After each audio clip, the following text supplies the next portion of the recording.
Hello जय हिंद साथियों, स्वागत है आप सभी का सत्या एक्सीलेंट यूट्यूब चैनल पे। आज की डेट में दो छात्र गए थे अपने कॉलेज के, जो कि बहुत सारे लोग कहेंगे कि सर संडे को भी एग्ज़ाम होता है। तो देखिए, ये जो परीक्षाएं हो रही, ऑनलाइन परीक्षाएं हो रही, इसमें आपको कोई भी ऐसा नहीं देखा जाएगा कि आज छुट्टी है तो आज आपका एग्ज़ाम नहीं होगा।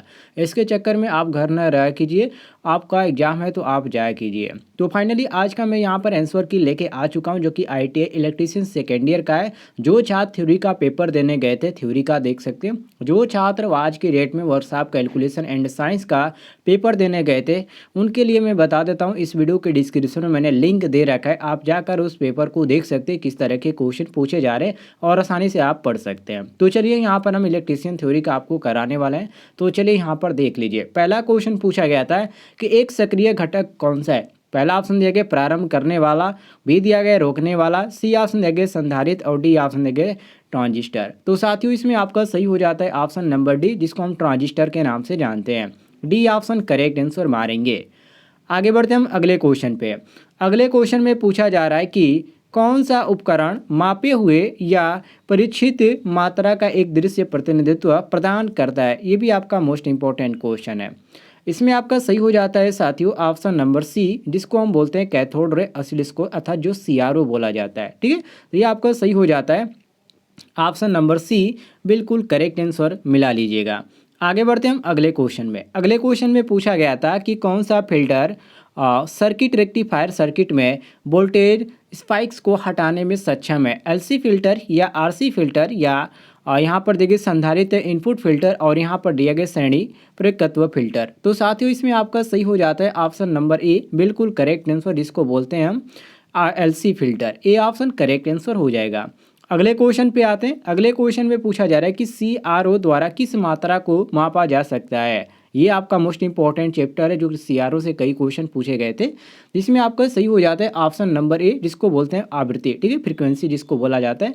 किस चीज़ को मापा जा सकता है, तो फ्रीक्वेंसी को हम आसानी से माप सकते हैं CRO द्वारा। नोट कर लीजिएगा, मोस्ट इंपॉर्टेंट है।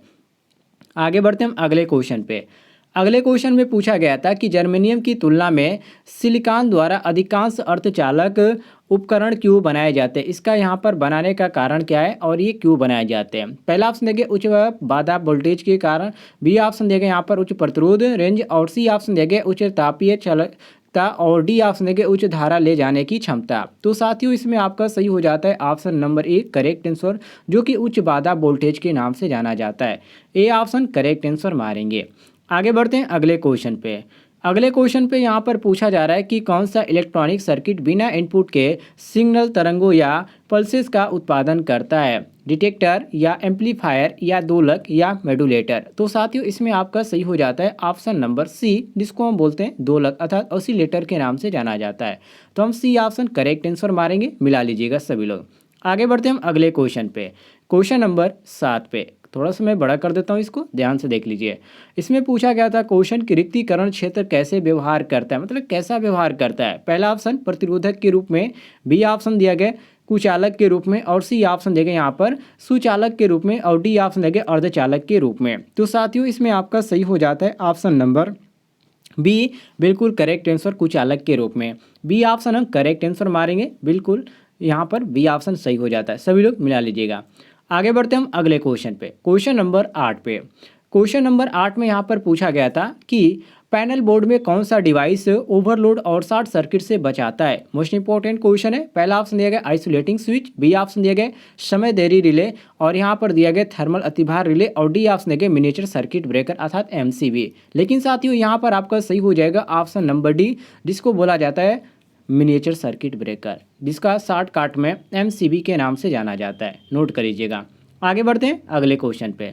अगले क्वेश्चन में पूछा गया था कि किस प्रकार का उपकरण मोटर्स को एक पैनल बोर्ड में हीटिंग और ओवरलोडिंग से बचाता है। दृष्टिकारी या लिमिट स्विच या थर्मल रिले या इलेक्ट्रोमैकेनिकल। तो साथियों, इसमें आपका सही हो जाता है ऑप्शन नंबर सी, बिल्कुल करेक्ट आंसर, कि थर्मल रिले। नोट कर लीजिएगा, सी ऑप्शन करेक्ट हो जाएगा। जो आज के डेट में एग्जाम देने गए थे साथियों, वो मिला लीजिएगा। और जिन छात्रों का अभी तक एग्जाम नहीं हुआ है, उनको तो मोस्ट इंपॉर्टेंट क्वेश्चन है।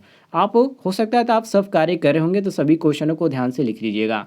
अगले क्वेश्चन पे आते हैं जिसमें पूछा गया था कि पावर और कंट्रोल वाइसिंग अलग अलग रेंज या रेस वेज में क्यों चलते हैं। पहला ऑप्शन गर्मी को कम करने के लिए, बी ऑप्शन देंगे रेडियो हस्तक्षेप को कम करने के लिए, सी ऑप्शन देंगे इंसुलेशन प्रतिरोध बढ़ाने के लिए और डी ऑप्शन देंगे धारा वहन क्षमता को बढ़ाने के लिए। तो साथियों इसमें आपका सही हो जाता है ऑप्शन नंबर बी, बिल्कुल करेक्ट आंसर, रेडियो हस्तक्षेप को कम करने के लिए। बी ऑप्शन हम करेक्ट आंसर मारेंगे, मिला लीजिएगा सभी लोग। आगे बढ़ते हैं हम अगले क्वेश्चन पे, क्वेश्चन नंबर 11 पे। क्वेश्चन नंबर 11 में पूछा गया है कि एसी और डीसी मोटर्स में गति नियंत्रण के लिए कौन सी नियंत्रण प्रणाली बहुत ही यहाँ पर आगे लिखा गया है कि बिजली की खपत करती है। मोस्ट इंपॉर्टेंट क्वेश्चन है, ध्यान रखिएगा। इसमें पहला ऑप्शन देंगे क्षेत्र नियंत्रण, बी ऑप्शन देंगे ड्राइव नियंत्रण और सी ऑप्शन देंगे वोल्टेज नियंत्रण और यहाँ पर डी ऑप्शन देंगे आर्मेचर नियंत्रण। तो साथियों इसमें आपका सही हो जाता है ऑप्शन नंबर बी, बिल्कुल करेक्ट आंसर, जो कि ड्राइव नियंत्रण के नाम से जाना जाता है। बी ऑप्शन हम करेक्ट आंसर मारेंगे। आगे बढ़ते हैं हम अगले क्वेश्चन पे, क्वेश्चन नंबर 12 पे। क्वेश्चन नंबर 12 में पूछा गया कि एडी करंट ड्राइव के लिए किस नियंत्रण प्रणाली का उपयोग किया जाता है।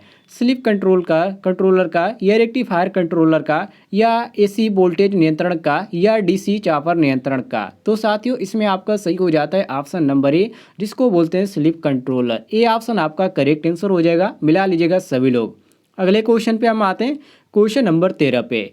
क्वेश्चन नंबर 13 में पूछा जा रहा है कि क्यों एसी ड्राइव ज़्यादातर प्रक्रिया संयंत्र में उपयोग किया जाता है। चलाने में आसान होता है इसलिए, या निर्माण में मजबूत होता है इसलिए, या बहुत ही अधिक शुरुआती बलागुण देता है इसलिए, या रख रखाव मुक्त लंबा जीवन होता है इसलिए। तो साथियों देखिए इसका सबसे बड़ा यहाँ पर जो होता है वो होता है कि रख रखाव में मुक्त और लंबा जीवन होता है, मतलब कि ज़्यादा दिन तक ये चलता है, इसलिए इसका ज़्यादातर उपयोग किया जाता है। तो हम डी ऑप्शन करेक्ट आंसर मारेंगे, सभी लोग मिला लीजिएगा। अगले क्वेश्चन पे आते हैं, क्वेश्चन नंबर 14 पे।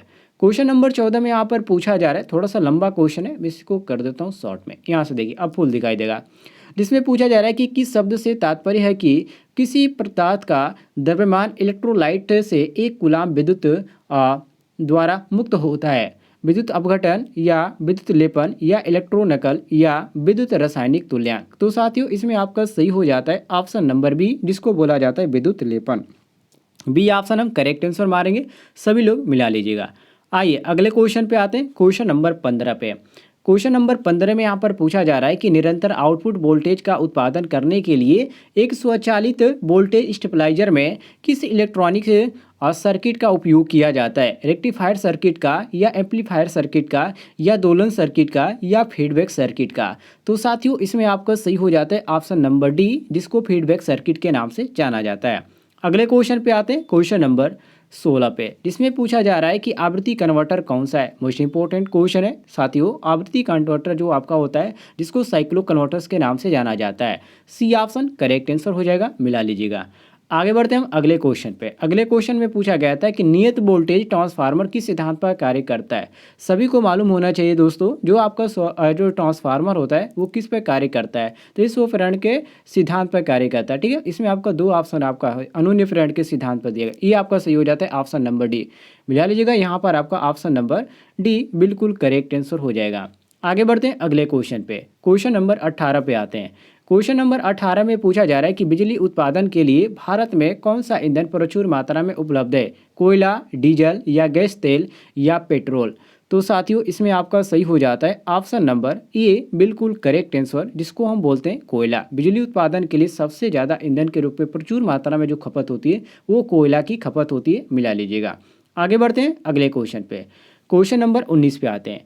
क्वेश्चन नंबर 19 में यहाँ पर पूछा जा रहा है कि जैव द्रव्यमान का अवशेष, और ये देखिए जैव द्रव्यमान का अवशेष कौन सा है, जैसे कि घोल और यहाँ पर जैव ईंधन और यहाँ पर दिया गया खाद और यहाँ पर दिया गया बायोगैस। देखिए ऐसे ही क्वेश्चन आपको शॉर्ट जो होते हैं वो मैं आपको डेली कम्युनिटी पोस्ट में करता हूँ, यदि आपने नहीं देखा हो तो जाकर देख लीजिएगा। उसमें मैं आपको पोलिंग करने का ऑप्शन देता हूँ कि ताकि आपको समझ में आ पाए।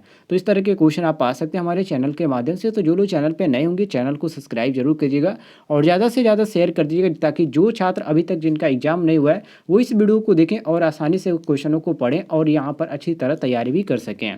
तो यहाँ पर क्वेश्चन नंबर 19 में आपका जो सही हो जाता है option number A correct answer हो जाता है, मिला लीजिएगा सभी लोग। घोल जो कि स्लरी के नाम से जाना जाता है, ए ऑप्शन हम करेक्ट आंसर मारेंगे।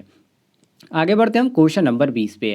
क्वेश्चन नंबर 20 में यहाँ पर पूछा जा रहा है कि वितरण प्रणाली में वितरकों के लिए सब स्टेशन को कौन सी विद्युत लाइन जोड़ती है, फीडर या वितरक या सर्विस लाइन या सर्विसमैन। तो साथियों ये जो जोड़ती है जिसको हम बोलते हैं फीडर, फीडर के नाम से जाना जाता है। ठीक है, ये वितरण मतलब यहाँ पर का डिस्ट्रीब्यूट की बात की जाए, मतलब कि एक स्थान से दूसरे स्थान जो विद्युत को बांटा जाता है उसको क्या बोलते हैं, तो उसको फीडर बोला जाता है। तो यहाँ पर आपका सही हो जाता है ऑप्शन नंबर ए, बिल्कुल करेक्ट आंसर।